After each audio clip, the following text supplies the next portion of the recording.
let's get started then. Welcome everybody to the January 20th, 2021 Redevelopment Authority meeting. Can we please call the roll? Belter. Here. Birmingham. Birmingham.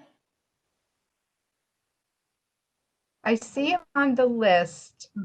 Maybe his audio is not quite connected. Okay, Hintz. Here. Lasky.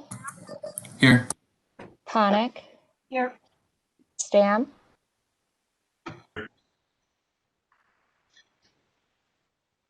Stam. Here. I'm here. Okay, and Palmieri.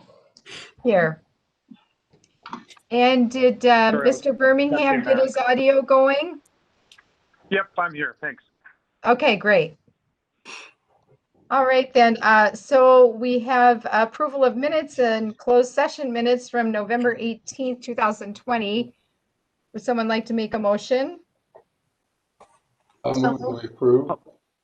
Second.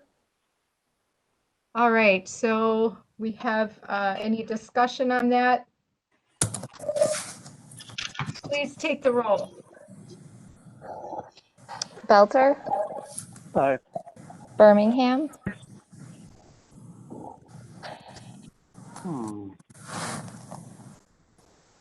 Aye. Hintz. Aye. Lasky. Aye. Ponick. Aye. Stam. Aye. Palmieri. Aye. All right, then we have a public hearing, C-21-01. Public hearing approves submittal of a revised community development block grant 2020 action plan and amend citizen participation plan related to CARES Act funding. Is there anyone registered online joining us regarding this public hearing? All right, second reading, 2101, public hearing approves submittal of a revised CDBG grant 2020 action plan and amend citizen participation plan related to CARES Act funding. And third and final reading, public hearing approves submittal of a revised CDBG grant 2020 action plan and amend citizen participation plan related to CARES Act funding. Can I have a motion and second? So moved. Suponic moved. Do we have a second? Second.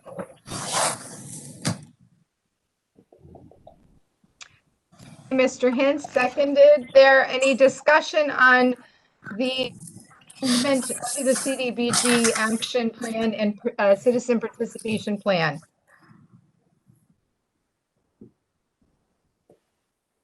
I just had a quick question for Alan or Darlene. So it looks like HUD reduced the public comment time from 30 days down to 5. Is that accurate? Yes, that is correct. And what was the reasoning behind that, Darlene? HUD lowered the review times so that if there are emergencies or pandemics like we've been going through for the last year, that funding can get out quicker to the community. Unfortunately, that waiver cannot be used for this particular amendment because that amendment is that waiver is part of this amendment. So it'll be on the second and third round of fundings that we can do the reduced comment period. Okay, very good. I'm glad you clarified that. I did not catch that. So any other discussion on the item?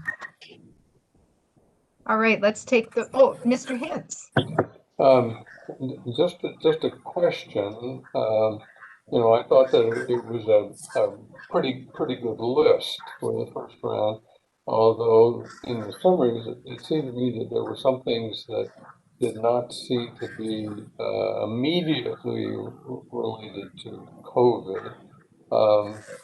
Is, are we assuming that there's going to be a good liberal reading of what is and is not related to COVID? I'm sorry, Steve, would you repeat that last sentence? Well, we're going over the list of projects. There were some that specifically identified COVID activities, and there were other ones that seemed to be, it could be related to COVID, it could be not related to COVID. And I'm just wondering whether our interpretation of the federal rules allows for a liberal reading of what is COVID related. Yes, I can start the answer and clean up my answer. These are related to the pandemic. Then the application had to show how these projects or these programs were related to addressing the pandemic. And but as I'm looking at all of them, some of them might not say COVID in the program or activity, but say the rental assistance, that would be for people who have not been able to work due to COVID and haven't been able to make rental payments. So Okay. there would be a relationship between COVID and the program. Ms. Brandt, did you follow up on anything that I missed? No, other than all the applications that we received or are considering are to prevent or prepare for the COVID-19 health crisis.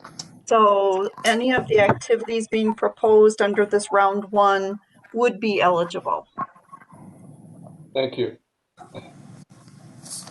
Steve, Mr. Hintz, are you looking at the list on page 2 of that item?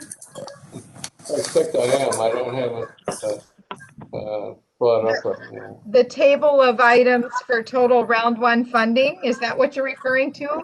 Correct. What in particular on that list did you think was maybe not COVID related? Well, I thought that all of them could be COVID related, but I thought that, simply in that very short statement of what they were, I thought that there were some of them that,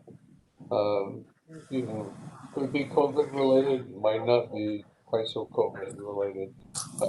I don't mean to belabor the point. It was more just a query and not an objection. Okay, sure. So anybody else on this item regarding the revisions to the CDB action plan and the public participation piece? All right, let's call the roll. Belter, Aye. Birmingham, Aye. Aye. Lasky, Aye. Ponick, Aye. Stam, Aye. Palmieri. Aye. And then if just remind everybody to mute yourself if you're not speaking. We are getting some feedback from some back. If it's me, I apologize, but just a reminder. Let's see here. Our next item is 2102, approve revised land sale for the sale of property along Pioneer Drive and East 7th Avenue to Brooklyn Association of Condominium Owners. And do we have anybody signed on to speak to this item? I'm not seeing anybody other than us. Can I have a motion and a second? I'll move to property sale. Did you catch that, Anna? Yeah, I've got it. Okay. Discussion.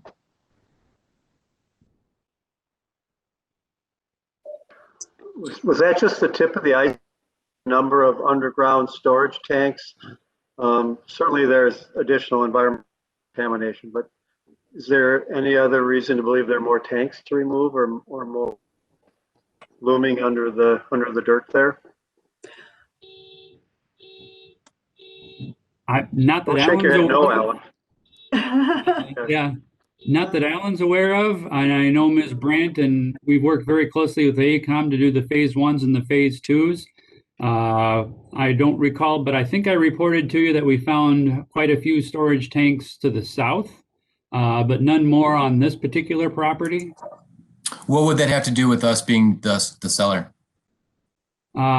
Potentially more reliability, more cleanup dollars, and more monitoring.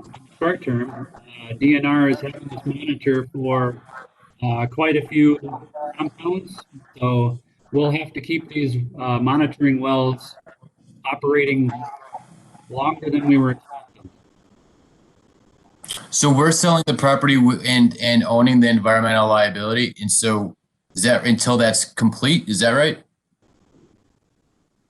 Ms. Brandt, I don't recall the timing for the DNR review and any kind of approval for the cleanup. We can sell the property the way it is, as long as they accept it as is. But we would have to have them grant us an easement where the existing monitoring wells are located until the DNR is satisfied with all the sampling results that we have received. And then that easement would be able to be vacated. But yeah, we would have to maintain those monitoring wells and the testing until that time. Is it currently a condition of the sale that the property is as is? Yes. Okay. And that's why they're asking for a reduction, because they believe they're going to have to do some additional work remediation when they make the improvements to the parking lot. Yeah. And the tank that we did find in the 7th Avenue right-of-way is one that was unknown. We did not know it was there either at the time of demolition until we unearthed it. So the same with the 5 underground tanks Mr. Davis referenced over on 8th Avenue. Isn't the phase 1 supposed to find all the underground tanks by looking through the history of the property? The phase 1 does a look at the past uses of the property, but there's no way to know if, like, for example, if there was a gas station in the area, do we know if any of the underground tanks were removed? Unless those old permits are somewhere out there, but a lot of those were done without appropriate permits. So sometimes, no, it is not a known item until we start digging into the ground. And to follow up on that, I know, hope. well, sometimes they're concreted over or asphalt over, and you can't find it until you remove the concrete, and that was the case in this particular location, unfortunately. Well, it was a hopeful question. Is one on the whole parcel, so hopefully this was the only tank that is Yes. All right. Any I'll move further approval of questions? 21-02. I think we had that. Yep. No. We had okay. that. For discussion, I'm sorry. Yeah, any further discussion? Yes, I had one. I Yes. had one more question. Yes. So if we go with the revised down to 30,000, a maximum of 30,000,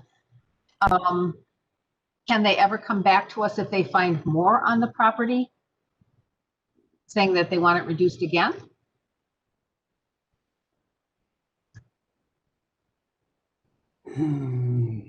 It's a possibility. They probably wouldn't find any additional until they started to do parking lot improvements, which could be, I believe their plan was like 3 to 5 years down the road. They would just be using the existing the asphalt concrete area that we left from the previous parking lot. They may have to do a little digging on the north side into the old railroad and Decades property.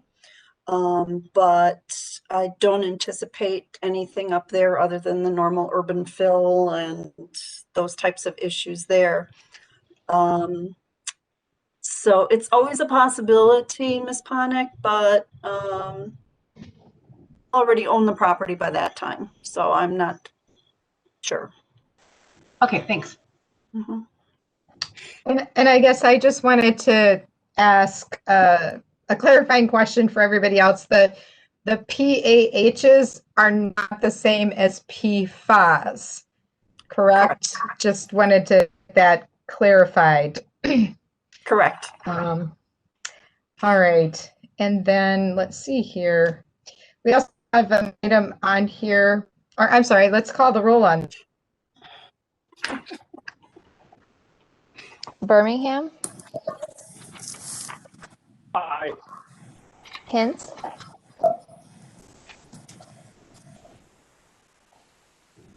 Lasky, Aye. Ponick, Aye. Stam, Aye. Belter, Aye. and Palmieri. Aye. Next, we have a listing of the reader.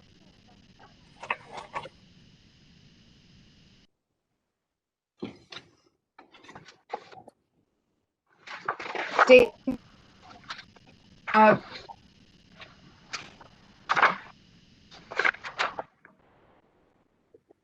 Ms. Brent, you're breaking up.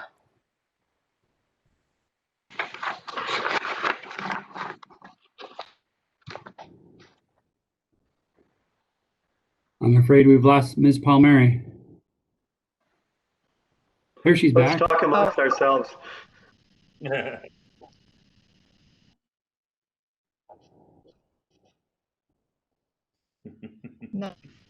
What happened to Ms. Brant?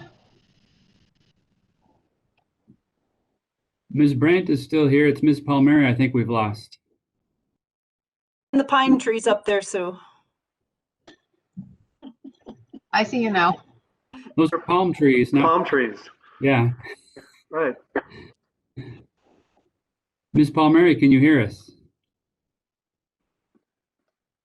Oh, I think she's logged off, and hopefully she'll log back in then. You want me to move on to the listing of the RDA properties? We can certainly start talking about them. I know the RDA wanted to talk about that. It looks like she's back. Yes. She comes.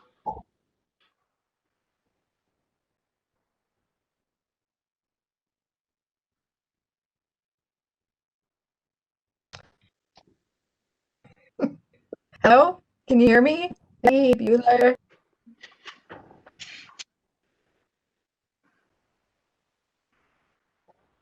I can hear Lori Right. We can see Palmieri you. every once in a while. Oh, I'm now I've lost it. I'm going to stop.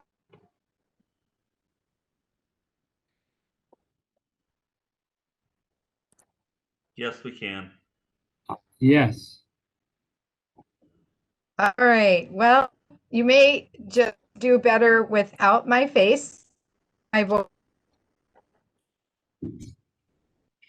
I can hear your voice very well.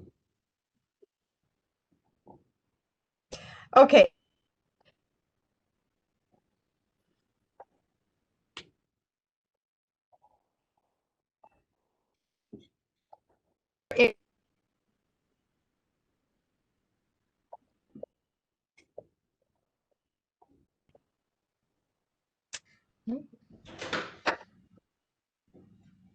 Oh, no. I'm afraid we lost her again.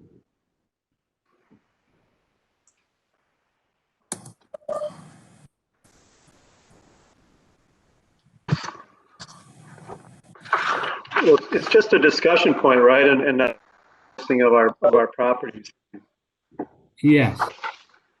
I like the scattergram that showed where everything was. But not it's closer together.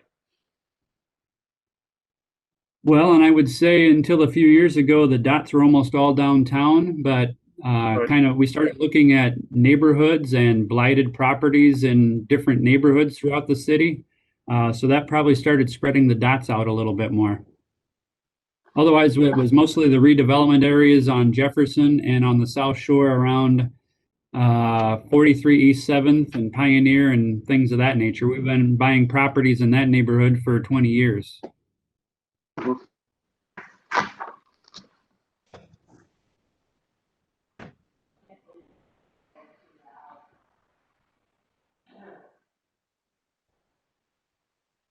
as a reminder, until Ms. Palmieri comes back, perhaps to actually acquire any scattered sites, we have to go through a blighting process where we have to do an investigation and have a public hearing and make a determination that it's blighted before we actually would acquire it. That is a possibility. The redevelopment areas automatically make Your access a code parcel. or meeting number followed by pound.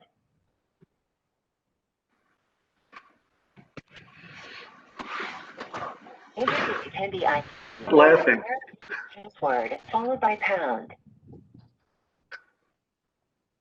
I've got a dog who wants to go for a walk, and then she keeps coming over by me. Lori's thing goes out. It's just like,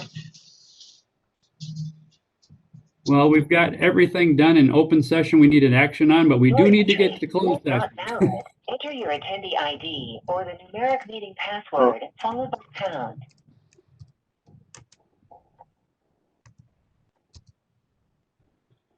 Hello? Hello? Oh, you can hear me. Yes. Yes. Okay, well, I'm sorry, everybody. I don't know if it's the wind or too many people in the house using stuff. So in any event, I heard you just couldn't hear me. So Okay. I think we're at the, can we have the vice chair take over in the, and I'll just have to listen. Sure. Okay. Do we need to vote on that? I don't believe so until we actually Okay. lose you, and then Mr. Belter, I think, is still vice chair. Is that correct? Yes. Right. Okay, so we were at the Redevelopment Authority properties and I heard the explanation. There's no vote being taken on this item, correct? Correct. This was for informational purposes only at this point. Okay, I have a question. Sue. We have this whole list of properties that we still own. How many properties have we owned and sold or, what do we call that? Gotten rid of, moved on to somebody else? We could come up with that list as well. It's probably going to be as long, if not longer, because of the whole Marion Road redevelopment area had been owned by the RDA, and now I think all but maybe the little pocket park that's contaminated is the only RDA-owned property, and we're going to be turning that over to the Parks Department.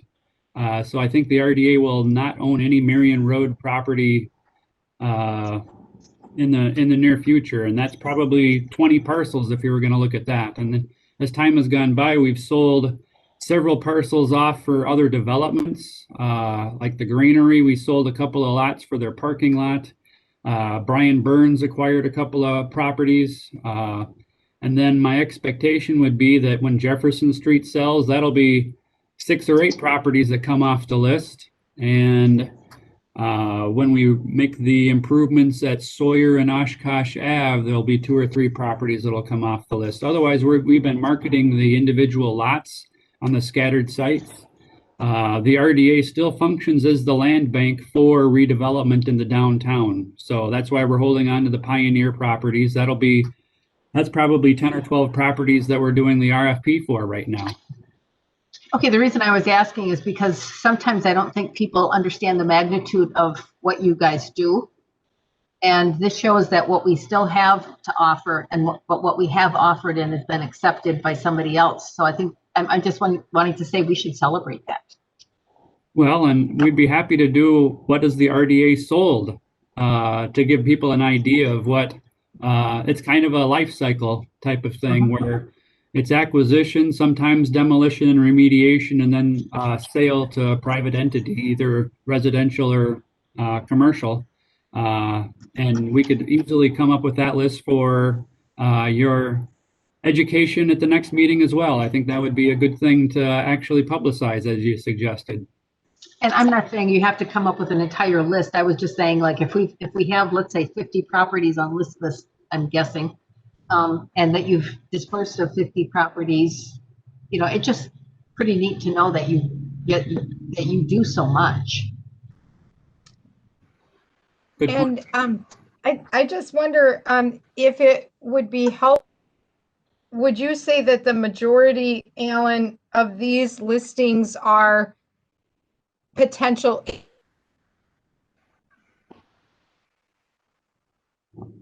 I would say 99% of these are potential infill development. Sometimes we end up with unbuildable portions, which I don't know, like I think some of the railroad right of way is under the RDA's jurisdiction because we inherited that from the city. I don't know if we're ever going to be able to sell long skinny strips of land to anybody. Except the adjoining property owners, and they've expressed no interest. Sure. Do we have a sense of how much value this is attributable to normally taxable land that's off the rolls currently? Like a total on that. We could probably have the assessor do some kind of calculation based on square footage and zoning and condition. I'd have to ask him what that would take to come up with a value, just to give us an idea. I think it's possible to do that. I just haven't asked him to do that. Sure. Okay. All right. Well, thanks for sharing that update. I think it's good to know what we have and understand, our listings. So next we have your executive director's report in our next meeting, March 17th announcements. Yes, thank you. The highlight of the director's report is that we did convey the arena property to Fox Valley Pro Basketball about December 21st or 22nd. So that'll be on their books as of January 1, 2021. So that'll become a taxable property. Speaking of, there's another property where we've cycled through the process with the city and now it'll become taxable property. So good news to report on that. Additional good news, Rock the Block for 21 will be in River East, and they've started outreach for projects that'll be occurring this spring. Let's see, the RFP is all done except for a few little things we're trying to tie up on the environmental side since DNR didn't let us close off these monitoring wells. We're putting a little additional language in there regarding what we'll need to do to continue monitoring for probably a year on those properties. And then I expect we'll be able to issue that RFP within the next week or so, certainly by the end of January. Let's see, some other highlights. The Miles Kimball building, if you recall, that was a project that the RDA also owned. It's now privately owned. Developers interested in constructing 28 residential units in there as a multifamily, and it's going through the TIF review process, and Joint Review Board and Plan Commission have seen it, and Plan Commission recommended approval just last night. The City Council will be taking that up in closed session and open session most likely in February. So hopefully we'll see something happen on the Miles Kimball White building. So Alan, are they going to be preserving the building and doing the units within the building, or are they raising the building and doing it just on the property? They are keeping the building and adding more windows, actually. So it's going to look a little more industrial, if you ask me. There's real nice drawings on the Plan Commission and actually the council packet when they made their presentation. It's looks industrial, but they're adding some windows and I want to say patios slash deck. On the upper floors, they're going to have little, I'm searching for the right nomenclature for the deck that each unit will have. Balcony? A balcony, if not a little bigger than a balcony, yes. Thank you. Let's see. Not much to report regarding 9th Avenue Pioneer Drive. The Bowworks property option did expire with the Morgan Partners, so we're actively seeking developers for that property again. And Mr. Dumpke still reports he wants to do his Sawdust Lofts project. Good news with the merge, Marion Road, if you recall, that was the last parcels we had to sell. And if you've been by Jackson and High and Pearl, you'd see the Brio building being constructed. If you recall, that's going to be a 5-story building with the food co-op on the first floor. And they are doing their preliminary design for the next building that would be located there at the Fox River. And that'll be commercial on the first floor and then residential above it with some townhouses along the river and along Pearl. Let's see, Morgan Crossing is still working on their proposed TIF. And the other good news is we're working on the next phase of the multimodal trail that'll extend from Panoqua over to Sawyer. That'll go through Rainbow Memorial Park. And that should be done this spring and summer. Ms. Brandt's been working with Public Works to get that done and bid this spring. And it's a DOT project that they gave us some grant money for. So we're working through that program, but still expect to have that project constructed in 21. And that'll connect to the trail that's already over from the Tribal Heritage Trail by Oshkosh Corp over to Panoqua. So that'll continue over to Sawyer. And Mr. Belcher, Alan, that'll be a continuation with the same blue lights, same hard surface. It'll just kind of blend in from Oshkosh Corp to Oshkosh Ave Bridge. I wouldn't say that. If I recall, this doesn't follow the river quite as much because there's a certain path that they have to follow regarding the boat launch and all the facilities they already have there. So it's mostly going to be trail. I think the existing lights, and Ms. Brandt, maybe you could remind me, I don't think we're adding any lights through the park itself. No, we are not doing any lights because the park already has lights. So the trail will start at the Lakeshore Riverwalk section along the shoreline of the river, then down toward the boat launch. Then we will be going to the, I'll get my bearings here. Then we'll be going to the south along that interior street in the park. To stay away from the boat launch area for safety reasons, and then going down toward Panoqua, and then Panoqua would be going out to Oshkosh Ave, State Highway 21. I'm not sure it's Panoqua. It's the road that's right along the park. Oh, yes, I'm sorry, not Panoqua. Yes. Yep, you're right. Catherine. No, I'm not sure. I'm sorry. is it Veterans? Is it Veterans Way? The one that runs kind of east-west, just below the, just east of the building there, the Parks building. I'm looking. Google Map calls it Rainbow Drive. And Veterans Trail actually goes through the park. So I think Ms. Brandt was referring to Rainbow Drive instead of Panoqua. I see. Rainbow Drive. Thank you. And there's existing lighting along Rainbow Drive. And there's probably lighting along Veterans Trail as well, because there was lighting within the park already. Ellen, back on Morgan. Oh, sorry, go ahead. I say there are no plans across the river to hard surface from Eklund's all the way to Tom's house. Let's see, that would be the Congress Avenue Bridge and then north? No, from Eklund Motorsports all along in the woods along the cemetery. Oh, on the north the side. Sorry. That's still under county jurisdiction, and I know our Parks Department's working with the county to get that hard surfaced, actually. Well, we need to work harder on that.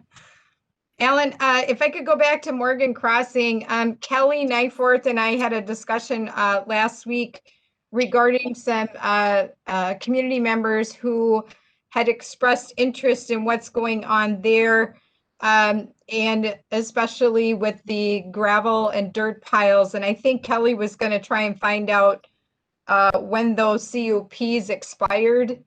Kelly, are you there with us? And I'm there, and actually, that's more the Morgan district. I think we're talking about Morgan Crossing, which is over on Pearl. Oh, my apologies. A Yes, lot of you're right. Morgans. Yeah, no problem, no problem.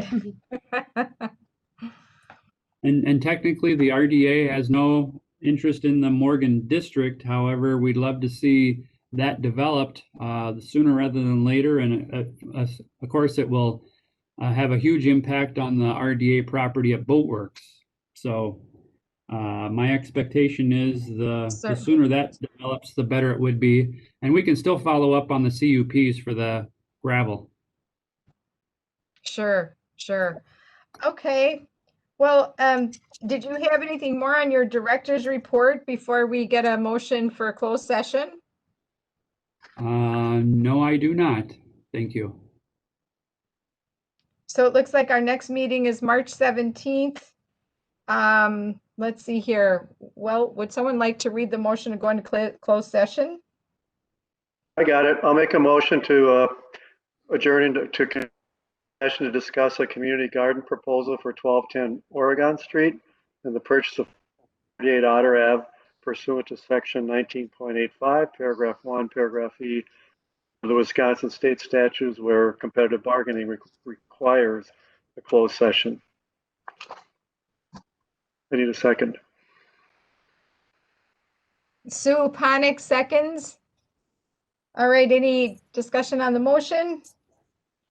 All right, we are going to take the roll on that then. Belter, Here. Birmingham, Here. Sorry, here. Hintz, Aye. Lasky, Here. Ponick, Here. Stam,